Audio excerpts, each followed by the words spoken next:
asalaamaaleykum mbokk yi ñu ngi leen a nuyu di leen dalalaat si beneen jotaay Gambia Football Show on the Jollof Football Bantaba YouTube channel. I am your host Chama, and today I have my co-host Coach Che.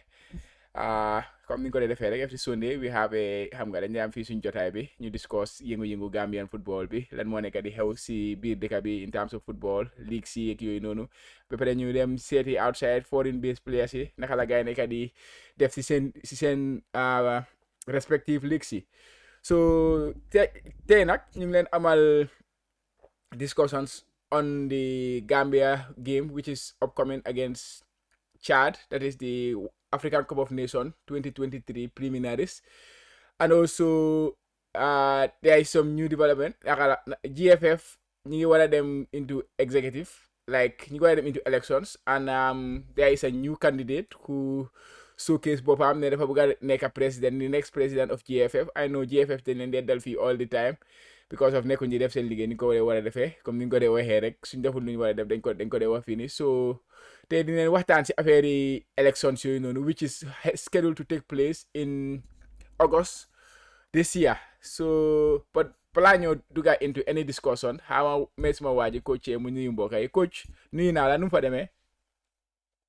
Chama fay naa la maa ngi cool maa ngi sant yàlla bu baax a baax a baax di nuyu suñu audience yi di leen jaajëfal di leen ne welcome to the Gambia Football Show brought to you by the Football Bantaba.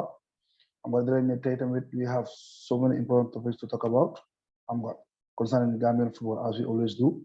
So Chama waaw tey moom am nañ something very very interesting comme ni ko waxee rek we have been talking a lot about the federation here, GFF, both positive and negative things from them, not from us, because we are just being positive. Sometimes they wax, but every day we are only seeing what we are seeing. Yeah. So time probably about the federation and the national team also. So dohalal. Definitely. Yeah, guys, bu leen faate tamit su fekkee you are new around here, this is the Jollof Football Bantaba YouTube channel. So if su fekkee this is your first time here, please consider hitting the subscribe button. And su fekkee yaa ngi enjoy videos yu ñu share fii nii, please consider giving us the like. It helps the channel grows a lot. So without further ado, guys, let's get right into it. Dañoo dugga straight ñu dem discuss about the candidate, which is Sadibou Kamaso. Momo taxaw nag right now currently moom moo nekk Secretary General of Hawks bi, right? Secretary General of Hawks, and he has expressed his will to be the next president of GFF. Elections is scheduled to take place in this year in August. That is about 4 months time or 5 months time. So coach moom xam na Sadibou bu baax, so xëy na moom mun nañoo seddal some light on his candidacy. He's the first candidate bu ñëw taxaw ne dafa bëgg a challenge the current federation. So coach, tell us about Sadibou Kamaso. Who is he? Well, Chama, Sadibou Nasara was him not because of the small boss la Hawks so no parce que man li ma xamante moom du foofu te du loolu mun naa la he's a businessman, he's a successful businessman. That's one. Momo creation plus. Yeah. Secondly, he's a very, very intelligent guy, a man with vision, a man with integrity. He's determined, he's focused, he's working, and he is very, very professional. Lum has what Johan rek for achieve ko du Musa Bay. He's that kind of person. Understand that? And he's not a boss, he's a leader. Maybe you don't understand. Because what is the difference between a leader and a boss? A boss mooy xam ne comme ne dafa def nga def lu mu nga def loolu ngay def. A leader is someone who brings everyone on the table, you discuss, you share ideas, then lu fa jëlee ñu yóbbu ko fora. He's a kind of guy. He's a very open-minded person and he's an open book. So man lim taxaw ni appreciate naa ko trop te boo naa tamit ñeneen tamit ñu ñëw tamit wane seen bopp ne dañ bëgg a taxaw against the federation, this current federation. Yeah. Because as we all know, this federation have it here for the past 8 years. The only success that that they've given us is the AFCON, which is a very, very big success. We should not take it lightly. It's a huge achievement on their side, to be honest, because we have never qualified for this competition, and we have been yearning for years to qualify to participate. But fortunately for us, it came during their tenure, and you have to applaud them for that. Definitely. Understand that? That is the only achievement that they've got. Currently, the Gambian football is a mess, especially when it comes to national level. What I mean by the league itself. Yeah. Is on a is a mess at the moment. There is no proper playing grounds. In fact, there is no playing grounds for us. So Lolo is affecting the league. For the past 3 years, we have been struggling. Fine, they will say that our COVID came in and blah blah motor league them, but come on, they failed us. FIFA gave them over 9 million. And still, and still now, dara. So that's one thing that needs to be looked at. And the most interesting thing is Sadibu Kamaso was part of them. He is still part of them. What I mean more, he's an EXCO member. Yeah. He's a captain of the federation. He has been working there. Understand that? In fact, last time he was the one campaigning for Kaba. For people for him to be re-elected. Yeah. You understand? But somewhere along the line, he couldn't go with them anymore. But as I told you earlier on, he's a man with integrity. You understand? Mom do chahan. So like these people, the way they are going, will not take us forward. The only person who is inside them, who is in them, can tell you what and how they operate. Was outside of it, to Muhammad is difficult. But GFA, they are not transparent. Yeah. You understand? So I think he has a very, very great chance. Understand?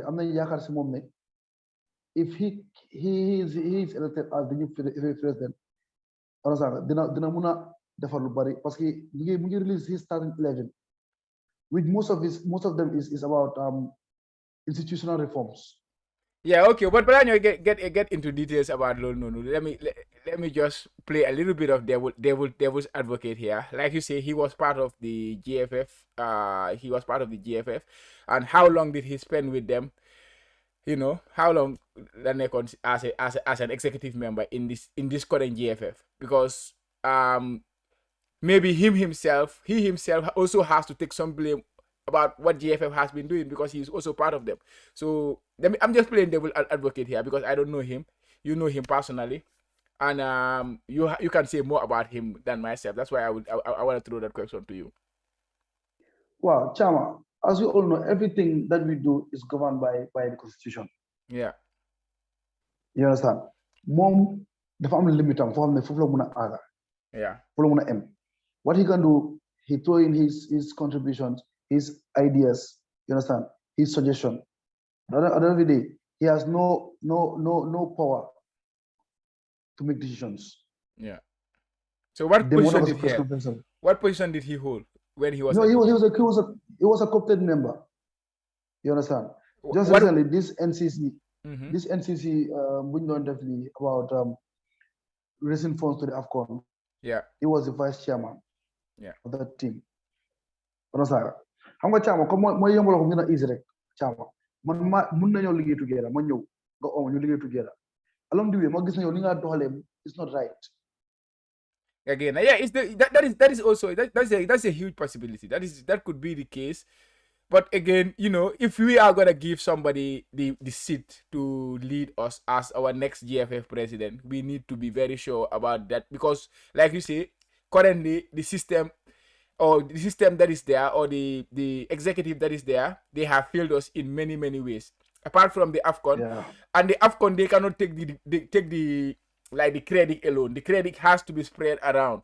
the footballers def nañ seen part yi coach bi bu mu ñëwee def na part bi GFF of course ñoom tam def nañ seen part bi so it's all these bodies yu ñëw together then you am success boobu noonu so it's difficult to say GFF the success because they are tenor so we have to give them as much credit as they deserve all the credits they deserve but again we have to scrutinize whoever is going to come in to be the next president that's why I want most to definitely. ask yeah most definitely wacha fana lolu mu yomba yeah I think I can arrange something very important yeah which is invite Sadibu on one of our shows yeah an interview call then all these questions will be directed to him I think he will be in the best position better to answer position all our questions yeah definitely so but before you move let's look at his vision statement and his mission statement discuss that briefly then we can look into the other topics that we have today to cover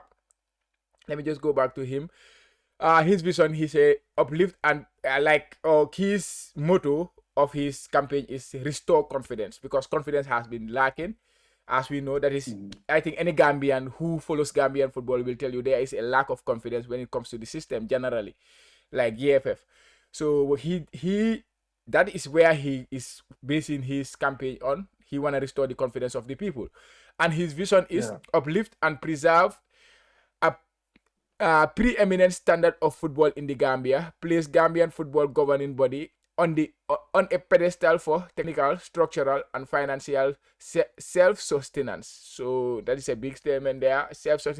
Financially, it's like muna amesen bopadal. And the mission is stimulate interest and passion for and increase stakeholder participation in order to bring football and its benefit to the doorstep of every Gambian. So that will be very good because interest in football is very lacking in Gambia. We know Gambian football. So nawetaan la nit yi dee mun a am sawar boobu noonu sax su passé foofu noonu generally people yi duñ dee bugg a dem si Gambian league bi ak yooyu noonu xëy na léegi in the past few seasons bu gaa dooree di play night games ak yooyu noonu change na a little bit but generally speaking over the years Gambian football nit yi faydaluñ ko too much biir Gambia. And that is what he say. That is his mission. He wanna make sure the people didn't muna I'm interested back to football. I'm passionate about the game, which will be very important in moving Gambian football forward, I think. So what do you make of his statements? Definitely. It's very strong and bold. Yeah. You understand? But for me, I think it's achievable. Yeah. Because what he said yesterday in his press conference, most of these points is all about institutional reforms. The institution like the GFF, I don't think it should be a problem because GFF is not big. Yeah. I want staff somebody, unlike the government also. So I think that's very achievable. And one key thing, boom, negative mentioned was like about we are also mentioning his first term. All the regions will have a proper playing pitch, a standard playing pitch. And he quote again, I'm not saying a stadium. I said a standard playing pitch. Yeah. I think that's clear. And that's the most important thing. For a start, we need the pitches to be good. Footballers see the play, na ground si ba you know.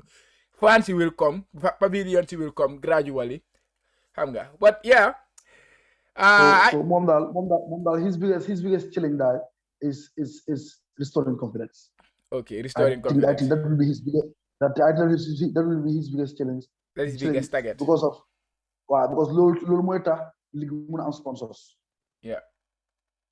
Because we are something very about self-sustenance. Yeah. Only confidence can give you that. Yeah. Okay. Why is that why mom? Inshallah.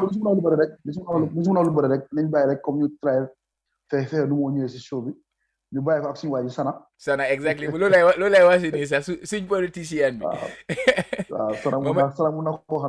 Suñ koto bi dafa ñëw bu wax dara inshallah we will try our best to invite him to this show and then interview him because this is very very important in Gambian football. The next person who's gonna take up that seat is gonna impact all of us because players in that impact, fans in that impact, general public in that impact because football in Gambia su grow rek def ñoo help xoolal Sénégal suñ mbokk yi fu gaay nekk di move in terms of football naka la demee seen play seen ñoom Sadio Mané ñoo they all played a huge part in naka la movie Sénégal football because seen system bi was good seen fu gaay doonee seen académie bi naka la gaay demee ba ak yooyu noonu xam nga jarul ñu dugg into details si yooyu noonu yëpp but waaye temps Fouta naa fa yokkal dara lu ndaw waaw Sénégal comme station bi nga wax xoolal léegi seen yeneen 16 bi gaay bëgg a bind waaw du you know ne Mets football club ñoo leen ko bilal dégg la loolu noonu te foofu because of they had an agreement with them Senegalese government ne suñu mbay ñu liggéey fa am fa ay players produce ay players ba gaay mun a win AFCON all those clauses was there yeah understand and Met has like fana 3 players yoo xam ne they were in the Senegalese national team that won the Cup of Nations yeah so now ñu ngi delloo Senegalese FA bi njukkal leen build a football stadium they are going to participate in the development of that because of all those loolu la ko def mooy they have the vision yeah it's important like nu ma la ko waxee rek it's gonna be very important for him xam nga but li ñu def dara dañ ko isi si show bi inshallah we will try our best guys we will bring him to the show and then we will interview him and then make sure we try to bring out all the information from him xam naka la moom bugg a doxalee Gambian football bi su ko defee ñu am see bi ñu am kaddu bi biir Gambia pour votal ko then ñoo xam dinañ am information bi daal pour vote at least di nga mun a am a very solid base booy mun a base your votes on so hopefully without further ado guys why don't you just move on to the next topic which is the Gambia national team. We have a big game coming up next week. That is going to be on Monday. Monday from tomorrow. Yeah, tomorrow Monday. The following Monday, we are going to play against Chad for the preliminary African Cup of Nations qualifiers for the next African Cup of Nations, which will be held in Ivory Coast, right? Yeah. Ivory Coast, yeah. So, of course, ñu ngi jógee si AFCON couple of months ago or 3 months ago def ndam bu rëy foofu noonu again fii CAF def lu gars yi def gars yi si wàcc ñu si preliminary qualifiers yi but duñ fu mu nekk nii complaint bi naka laa ko waxee dañ ñëw bàyyi complaint bi rek ñu dem take care of this fixture. It's gonna be a big fixture. It's against Chad. Yes, Chad is not the biggest name in African football. That is well known. They have not achieved a lot when it comes to participation in African competitions, and in terms of their FIFA ranking it's not the best, but they also have ambitions, just like the Gambia had ambitions to go to the African Cup of Nations. So we have been in their shoes before, where we were the underdogs going into competitions like this or going into qualifiers like this. Now ñu ngi war a taxaw nag nekk favorite Gambia war a dem play ak team boo xamante ne ñooñu ñooy nekk underdogs yi AFCON bi bu ñu fa demee games suñ play yëpp underdogs and won, but now we are gonna be the favorites. How are we going to react to this? The games are gonna be on Monday, March 21st, and the second leg on March 29. Both games are gonna be away from home. One game will be played in Morocco, and the other game will be played in Cameroon. And this is because the stadium in Chad and the stadium in the Gambia is banned by CAF for usage for African Cup of Nations qualifiers. Coach, game bi nii naka banana skin la xam nga ñu dee wax banana skin ñu ngi jógee fu mu nekk nii we are on a very very big high ñu ñëw war a am team bu mel ni Chad ñoo xam ne last year sax dañ leen baanoon last qualifiers sax dañ leen baan pour gars participate, so they are coming back from a very long no participation in African competition at all.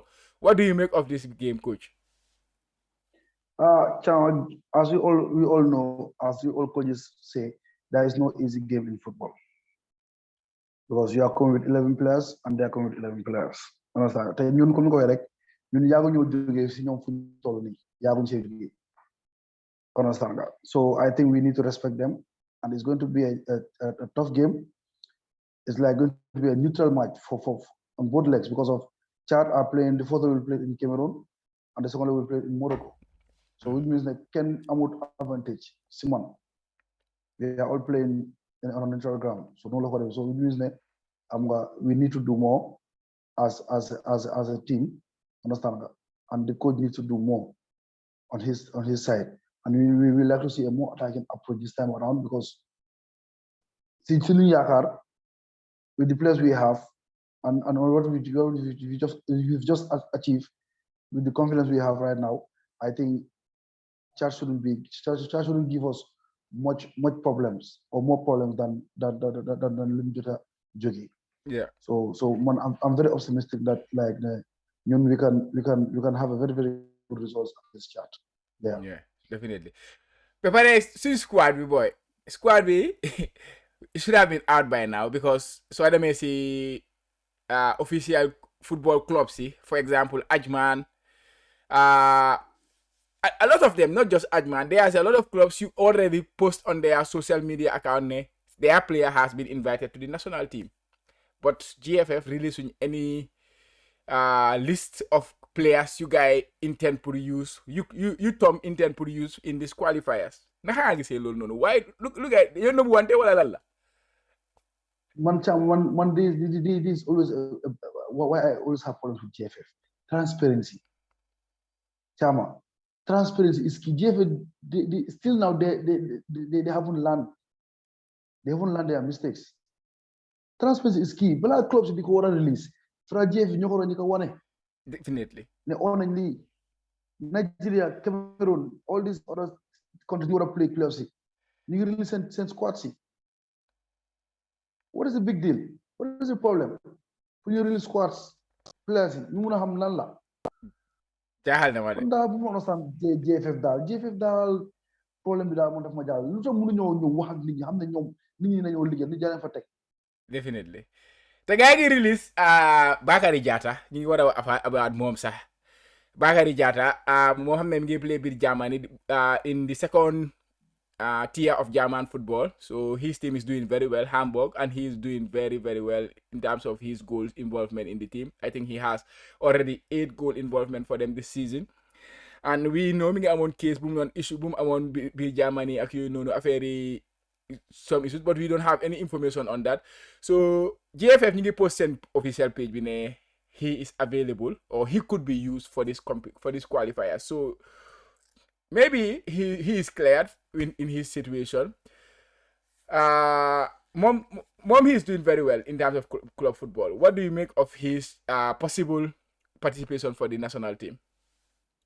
It's another plus for the national team because I myself have been following him because he's playing for the team that I support in Germany, Hamburg, and I'm Germany, Hamburg was my team. Mm-hmm. So wow, so he has been doing well since he has been doing well. Every time when I get to he has been there with them. Unfortunately, from this case, boo xam ne mu ngi ko amoon going on comme ni nga ko waxee bu ñëw wax mu tawaati because xamuñ si lu bari so mooy loolu but it's going to be a plus for us to be honest because he's a very good player. He knows the Gambia in and out. He has been playing here. I think he played for Brikama United, if I'm not mistaken. Yeah. So Mo will be very good. And Chama, if you allow me, I think so many Gambians out there they don't know anything about chat. Yeah, of course. Popular on them, sir. Popular on them, see. So let me just bring them up. Okay, you can go ahead and tell us a bit about Chad, their national team, before you move. Well, first of all, their nickname is Lesao. What's their nickname be? Their head coach is it's Yatamaji. Jiman Tan Yatamaji. Understand? Their captain is their most capped player, and he's also their leading goal scorer. His name is Ezechiel Undusel. So he has 45 caps and 14 goals, which is not bad. Which means like he scored every 3 games for the national team. So that's not a bad start.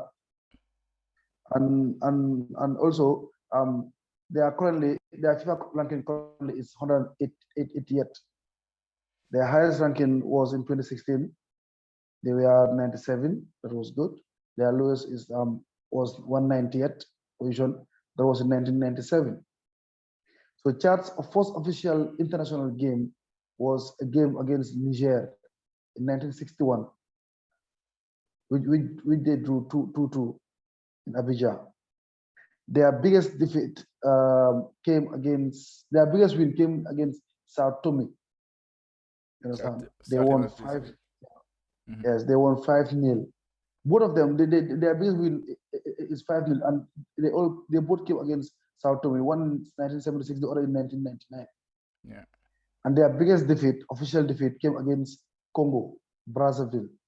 They lost 11-0. Wow. Yeah, 11-0 in 1964. Yeah. Yeah, but they have never qualified for the AFCON or any competition, African competition, both junior and senior level. Yeah, definitely. Yeah, so yeah, and one piece that I need to tell you is like they were once coached by the famous and current coach of Cameroon, Regebe Song, coached them. That was in 2015. Yeah. He had a 1-year spell as their head coach. Yeah. So this is Chad. Chad for you guys. Yeah. Contrary to that, like if you compare them to the Gambia is currently ranked 125. Of course, we were 150th just before we go to the African Cup of Nations. So they are currently 130. And Gambia, I think our best rank was around 65. 65, yeah, that was 65, yes. 65th in June 2009. June 2009. Exactly. That's it. So I just wanted to do a little bit comparison there. And Chad, hang on long one guy dañ leen for the last African Cup of Nations qualifiers. Guy dañ amoon issue with government interference in their GFF, in their FA. You know, FIFA and CAF, they really don't entertain those kind of things when governments try to interfere with what the FA is doing. So loolu moo tax gars yi nekkuñ fa woon last year. So competition gars yi ko laak nag gars yi laak competition for a while, but nonetheless, if you know Gambia how we are, you can predict, you can kind of know what other African countries are. We are very similar. You know, we are very similar. I know this is a country where they are also very hungry for this kind of success. Maybe Muniko, maybe for some reasons which we don't know. But for the hunger, I can tell you they have it in them. So if we go there and we underestimate them, it is not gonna be good for us. So it's a game that we need to be really ready for, and treat them like the final or treat them like we treated any African Cup of Nations team that we played against. That is the only way we can But again, if you look at the quality of the teams, like you say, their captain, the leading goal scorer, I did a little bit of digging about him. He currently plays in Indonesia or Malaysia, sorry, that is in Asia here. So usually he has not played in any major leagues. Most of his time he has spent it in Africa, playing in Africa, and then playing but in Africa in some good leagues, like the Arab leagues, like the Tunisia or something like that. So he has some experience. He has been there for a long time, and like you say, he's averaging 1 goal every 3 games, which is very good for them. And he's the captain of the team. So we need to be very careful about him. We need to give them, the team and him, a huge respect, coach. Yeah, definitely. And come to go over his record. He's a goal scorer. I can see that because in every team he goes, he has scored goals since 2005 to currently. So I think he's their main man, and we should be very, very careful not to underestimate their team. And he's also 6'3". He's a strong guy. He's a tall guy. He's physically good. So I think he can be a handful to our defense. So, but I believe in Omar and Jim and others that are coming in. So I think Gambia will go through. Trust me, I believe that. Yeah.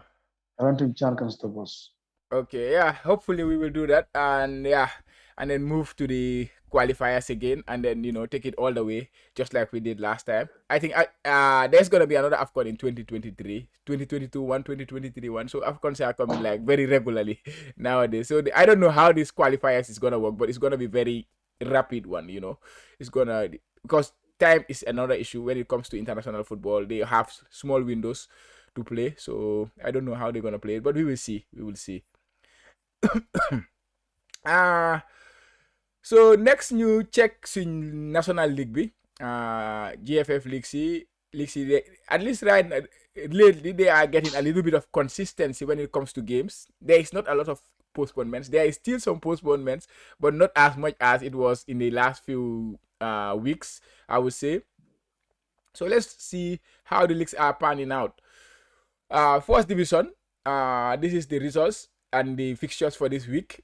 The table, let me look at the results. Let me just go through the results first. Fortune, they played Samga and they won 1-0. Gambia Ports, they lost 1-0 to Banjul United. And Falcons, Banjul 0-0. Team Rhino, Elite United 0-0. Yeah. Games yi dafa mel ni goal ci ngi xala ñàkk nag goal ci ngi xala loss 2 goals in 4 games. First division bi ko ci dafa soft de lu xew foofu. Chamo last time ya wona mu ngi needi may la ngana mu ngi tàng may la mu ngi tàng waaye dese naa ne Chamo all this thing comes back to the federation for the cancellation of these games because Chamo it's not easy as a coach nga prepare a team but game day you are mind to happen. You have to go back to the drawing board. You have to improvise. So many complicated things when you coaches.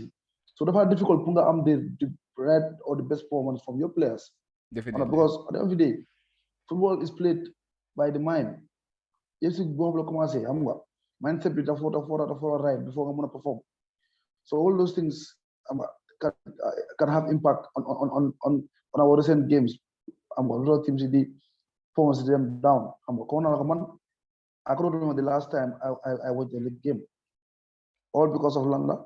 Moine cancel fixtures. No one have fun to play. The one they get a time when I bounce for the signing match. Come go ahead. Yeah. We put it in Monday, but other place I cannot go there. So it's just crazy, Chama. But if everything is back to normal, I hope they didn't get in the beginning. Yeah, definitely. All right. You said table be fixtures. That is today's fixtures, and yeah, these fixtures are today's fixtures. Samgan Walidan, that is postponed. Wabanjul and Marimo, that one too is postponed. But we have 4 fixtures today.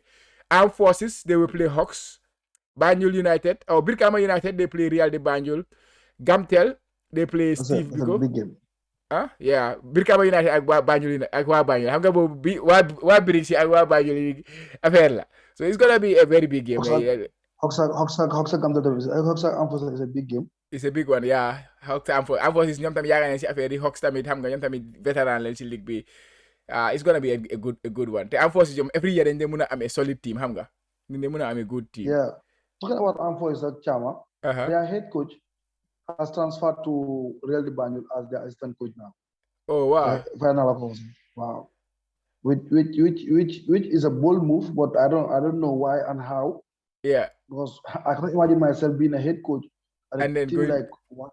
While I'm going to be an assistant to Real de Banjul. Who knows what's in the contract? So.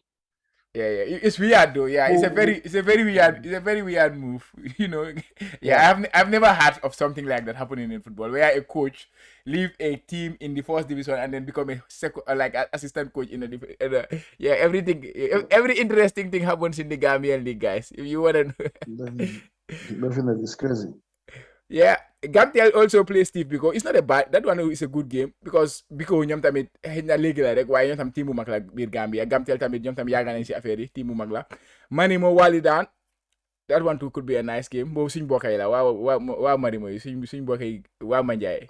Suñ Dekandori. Gaay play ak wa Walidani. Okay, nice. And the table looks like this. Real de Banjul ñu ngi set pace bi de 3 points at the top of the table with 21 points. Wa Banjul 18 points. Falcons 18 points. Walidan with 17 points. This makes the top 4. Birkama United, you want to play Real de Banjul. They are in 5th with 16 points. And then at the bottom 3 we have Samga 9 points, Marimo FC 7 points, and Elite United FC with 4 points. That is how the first division table in the Gambia Football Federation League is looking right now. Let's go to the second division. Here we just show the table, and at the top we have Immigrations. Guy set pace before with 24 points. Number 2 and number 3 are on the same points. That is Gunjur FC and PSV Wedding 22 points each. B4U Kiang West, ñoom ñoo nekk fourth with 20 points. And in the bottom three, we have Jara West FC with 11 points, Latrikunda United with 11 points, and Jam City FC with 18 points. Sa gars yaa ngi move si kaw table bi de Hawks Red Hawks maa ngi gis gars yi ngay dem ndànk number 13 boy. Nu fa demee, how were the games this weekend? You know, almost three weeks playing. Uh-huh. So luckily for us, we played on Thursday. So we are playing again on Wednesday. So we drew at Jara in summer against Jara. We drew 1-1. So on correct, League move so draw they move a step further. But I think you have 3 or 4 games in hand. Wow, that's a lot. Let me see the table. How many games in hand do you have? Red Hawks, you have played 11 games. You have just 1 game in hand. Maybe 2 or something. Sure? Yeah, that's what the table is showing. 11 games played. And at the top, yeah, this is round 12 of games. So they have played 11 games. My mistake ñun 20 games lañ play de naka ñoom mistake table bi li la GFF seen lifin bi wane de man mënuma laa na mistake wala du mistake. Anyway, we still have a game in hand. So I think comme ma ko waxee rek Chama ñun daal siin bi daal they are still the first round dem rek top seed moo nañ ko gis ñu dem ok waaw baax na ñu seet female league bi naka la nekk ay demee first division bi Gambia Police Force the top with 16 points followed by Red Scorpions with 15 points and Bele Willing with 12 points. I think si top bi dara change fa bottom 3 bi nga am Abuko United 5 points, Immigration FC Women 3 points, Birkama United Women 1 point. Fourth division bi there is not much changes. Bàyyi suma gaay rek leen oyar nan ne suma gaay fu ñu girls bàyyi leen ana gaay ñooy second division bi la gaay nekka waa ñu ceeg gaay ñoom naka la gaay nekka di def second division bi future bi ñoo topp affaire yi ba léegi ñu with 18 points, Joswang United 15 points, Koita FC with 13 points, and bottom 3 Rap Team FC with 9, Young Icons FC 3, Fonyi Gas still on 1 point. Hey, suma guy way sa guy defaguñ de yënga ngooguñ de moom boo xee nañ yëngatu waaw mooy loolu daal booy naka la léegi duñ def ñu dugga ñu seet suñ foreign based players yi naka la gars yi nekkoon def si biir week bi nii ñu bari loon ñu ngi woon in action am na ñu war a play tey sax so ñu check gars yi naka la gars yi nekk di def yeah let me just move up. Okay, let's move. This is the Jollof Football Bantaba Twitter page. If you follow us, guys, we are always doing a regular update on the Gambia football players who are playing abroad. If they are playing, we try to see if they are in the lineup. We update on their status, and if they score, we also try to update on the page. So please follow the Twitter page, the Instagram page, and the Facebook page for information about Gambian footballers. We try to bring all this information into in one platform to help Gambians have some bit of interest about the Gambian players who are playing abroad. So you start feeling, you said, of course, in videos you get them round. Tomorrow we will release the remaining videos of the interview between the interview Fonda and Asan Sise. And that the final part is also very interesting, guys, because that is the part where they talk about the opponents they face, like the toughest opponents they face, like they try to pick their best team inside this team, the players they feel if they are playing 3 aside, 5 aside. So some interesting questions were asked there. Those videos will be released over the course of this week. So tomorrow, or just watch out, guys, on the YouTube channel. Make sure you follow and make sure you hit that like button, guys. So let's see nakala guy nekali def week bini. Ñu dore in Italy. Musa Baro. ñoom teel a gars don't play, so they lost the game 1-0 against Fiorentina. Moom started game bi nag second half la duga mu play last 30 minutes they lost the game 1-0. Di bu mu jógee AFCON nag ba léegi nag hitangut form for his club team nag. Hopefully that will not affect him when he comes back to the national team, especially for our game against Chad. Ache affaire la de score yangu de depuis mu jógee si AFCON bi. Non dina score goal dafa diñ sangum rek pour ñun. Worry, it's part of life, because at least for a month, there are so many things and so mom so for the last 2 weeks la do they start up team. Yeah. So In fact, them same teams are they are just going up and down. So, but hopefully he will restore. He will back in goal scoring chart very soon. Yeah, hopefully, But hopefully. I think he had 2 assists along the way. Yeah. Yeah, hopefully he will come back. And then we check Sawaji says CB. Moom mu ngi doon play gars yi naka la bi Sawaji moo ko post sax Vitos Verona grab a crucial 3 points thanks to Dante 56-minute goal. Gambian international CSCB return between the sticks. So dafa mel ni moom it dellu na si seen line-up bi so he played. Buba Jallow fa la boowee suñu nit ki moom moo post boobu noonu so I just retweeted it.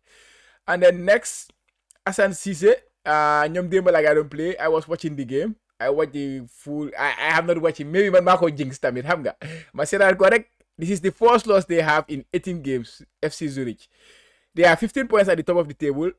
Second place is Basel. Basel plays today, but they are still. So if Basel win, they are gonna. The gap is gonna reduce by 12 points with 10 games to go. They played well. They started the game very well, and then all of a sudden, St. Glenn start score counter attack on the break. Guy Talent. Corner la guy. Set piece the guy njëkk a taal guy.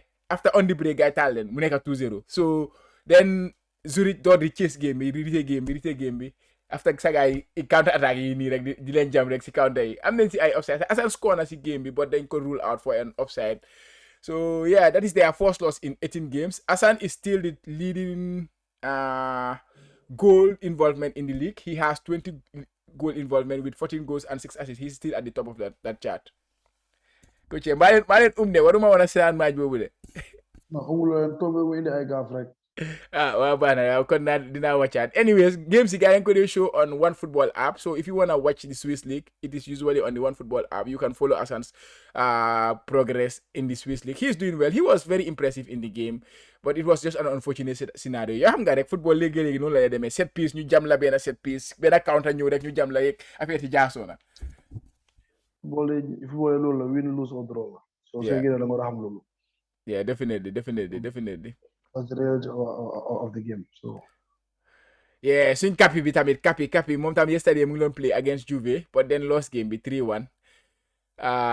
Omar Colley moom of course moom dafa lay jotoon naa doo seetaan tuddi waaye after maa ngi man di sa Tottenham so mu dem seetaan sama man.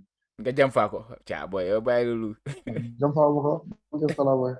Gisul ma sol Gambia ak Manchester la sol. Waaw baax na daal. Okay, ñu dem next to England. Ibu Touré, he continues to sit on the bench. Salford gaa ngi doon play against Exeter. They drew 0-0. He was on the bench throughout. Moom it nekkul di am minutes. It's worrying, but hopefully that will not affect him when we need him in the national team. The fact that now we don't have a lot of our captain is retired. We're not gonna use that, so it is important to have this guy, especially him playing. But hopefully that will not affect him very much. And next ñu check Forest Green ñoom tam ñu ngi si struggle bu métti boy. Struggle bu métti la gars yi nekk Forest Green Rovers. I think this is their four. Gars toboon di. They are still at the top. They are still at the top with 8 points. They are still at the top of the table with 8 points. But now 6 league games without a win. They are still 8 points at the top of League 2, and they are still pushing for the second for promotion. But 6 league games without a win. Affaire la de. Gaa ngi si paxe de. Gaa ngi. Affaire la moom. Yeah, affaire la moom waaye that's the game bro for you. Loolu noonu la de. Yeah, no, like why Sawaji mom Ibu Adams, he got the 90 minutes again. He banked 90 minutes, so which is also very good for his keeping his match fitness going. Yeah, I think no la Sawaji for celebrate birthday ambi. Loolu la woon man nekk ma di read different de Belarusian de waaye loolu la woon daal loolu mooy woon message bi dafa doon celebrate birthday so happy birthday. bëggoon naa laajte affaire am sax. Waaw affaire yi nu mu tudd sax Dembo. Waaw. Dembo, we haven't heard anything from him currently. I don't know. Is he still on the Sarangut league? No, league bi startangut gaa ngi woon si pre-season so loolu mooy ko fay just recently la return to pre-season training so that's why nekkuñ ñu ko gis so they are playing some pre-season games and things like that but league bi doorangut properly yeah so loolu la.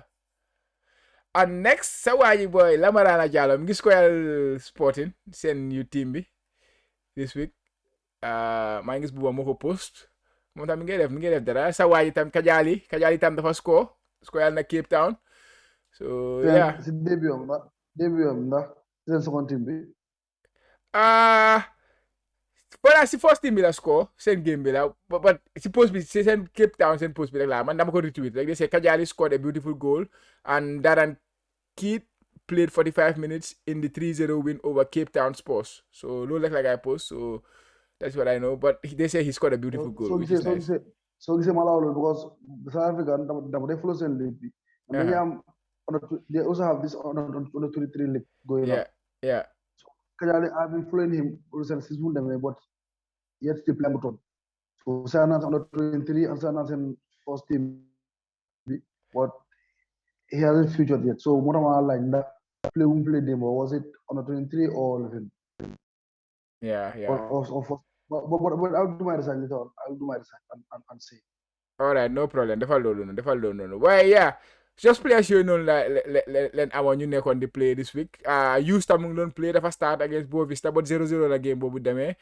And yeah, sa waa ji tamit naka la Sekou Diané moom tamit play na last 3 minutes for Shrewsbury in the League One of English footballs. So 3 minutes la play si game boobu noonu. That's why future win boobu noonu tamit. But yeah, these are the players yuñ jota monitor this week naka la gaa nekk di def, so we will see who is doing well, who is playing today, and hopefully next week GFF dinañ release suñ squad bi ñu mën a discuss team bi naka la team bi mel ak how we gonna approach the game against Chad. Che xëy na yàlla baax na let's hope for the best rek. Suñ gaay moom mën a understand seen problème. Definitely waxaluma jaaxal tamit international calendar bi is gonna start on Monday. Because teams in your play be Sunday, right? And then Gambia play on a Monday.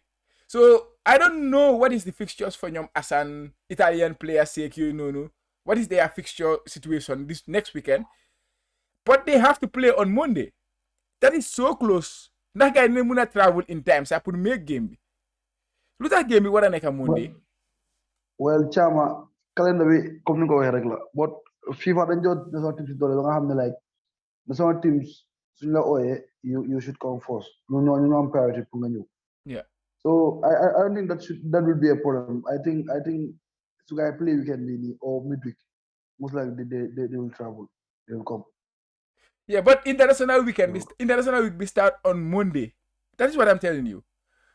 International week be Sunday like club football be jee. So I don't check. So Monday like international week be start, and that is the Monday that Gambia is supposed to play their first game. I was so shocked to see that. Well, it's crazy though, because after it, udanya check as leader. But man nama gisa Gambia suñ team against the gap is too long. Yeah. First leg, second leg, time we got to play. Well, the first leg is on the 21st, right? Yeah. I'm the very extra 8 days. It doesn't make sense. That's it's an African Cup of Nations preliminaries. Final them na send page bi sax CAF page bi. You will not even see the fixtures there. Check. So I have to create this thing to put it there because CAF amuñ fixture bi. Yaa ngi gis so final luñ ko respect luñ ko te lii affaire bi yëpp fii la starté understand. Now nga jël fixture bi nga def ko on the first day of the international break. So it means dafa mel ni yow teams yu nekk di play foofu noonu you treat them like they don't have any international footballer. So they are just. No, but I believe that this will change. This cannot stand. This cannot stand. This will not change. Probably we will play on the 20, probably by the 23rd or 25th. You know the right time. 25th level play, sir. Then you go for the second leg. You play on the 29th after 4 days or 3 days. Boy. But they'd be like a Joheri. No, negotiate. Next week, nga man negotiate. Well, hopefully negotiate, boy. Because the fact that swing player didn't play weekend, we have a guy new play Monday. It does not make any sense. No, make any sense. To be honest, make any sense. I agree with you. Yeah. But anyway, coach, you get ramble rek, xam nga. Any last words before you close affaire? Wow, gis nañ ne lu ma war a mooy suñu audience gis nañ ne for the past weeks suñu videos yi xam nga amut support comme ni nga amee support before xam nga We don't know what's the problem. We are trying to give you all what we can give you to make sure again how what's going on in Gambian football. Organization views like recently for them down. So if it has to do with us to improve or give you more information, you can just comment there. Then you wanna have what we are doing and what we are giving you to improve it. So then direct, we are here for you guys. We are here for the Gambia. So please, your support is needed. Then you come and send views, send likes, send comments, send subscribe to it. Videos every time so you upload it. Yeah, channel long for gars yi dee ko dégg please continue to support the channel. Of course nekkul ne si football bi ñëwee rek leen bëgg a channel bi move. We want to move it anytime of the year, anytime of the day. We are trying to give information about Gambian football in general. We do a lot of stuff on the Jollof Football Bantaba YouTube channel. It's not just limited to the Gambian football. The main thing is the Gambian football, but we do other things as well. So if you have interest in other football related things, please do consider subscribing to the channel, and please guys help us. And if you can also share it to, if you have platforms where you can share it, and then other people can, because maybe there's other people out there who want to listen or who want to know about this kind of information that we give here. So please guys, do help us by sharing, subscribing, and also liking the videos. It helps the channel get the visibility it needs and all those kind of things. But duñ def dara rek today ñu dog show bi fii nii. So man leen a joxaat beneen naka laa ko waxee coach beneen jotaay next week. dig daje beneen jotaay. waaw beneen jotaay dina am next week where we will discuss mostly about the team bu GFF be release and things like that. But guys, on behalf of Coach and myself, I would like to say have a wonderful Sunday, everyone. Good day, guys.